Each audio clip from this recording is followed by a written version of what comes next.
தமிழகத்தில் நச்சு விதைகளை தூவி வளரும் மரத்தின் அடியிலேயே உட்கார்ந்து குளிர்காய நினைக்கக்கூடியவர்கள் பாஜகவினர் என மக்களவை எம்பி கனிமொழி கடுமையாக விமர்சித்திருக்கிறார். தூத்துக்குடியில் தேவேந்திர குல வேளாளர் அரசியல் எழுச்சி மாநாட்டில் கலந்து கொண்ட அவர், மழை வெள்ளத்தால் பாதிக்கப்பட்ட நமக்கு ₹1 கூட மத்திய அரசு நிதி வழங்கவில்லை என்று குற்றம் சாட்டினார். மேலும் பாஜக நம்மை உணர்ந்து கொள்வோ புரிந்து கொள்ளக்கூடிய இயக்கமோ அல்ல என்றும் அவர் குறிப்பிட்டார்.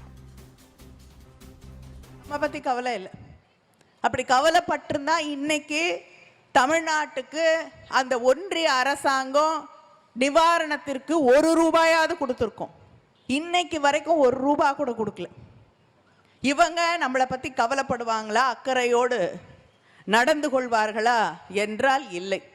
அவர்கள் கொண்டு வந்திருக்கக்கூடிய நச்சு விதைகளை மதத்தின் பேரால், ஜாதியின் பேரால் இங்கே விதைத்து அந்த மரங்களுக்கு அடியிலே உட்கார்ந்து குளிர்காய நிறைக்கக்கூடியவர்கள் தான் அவர்கள்.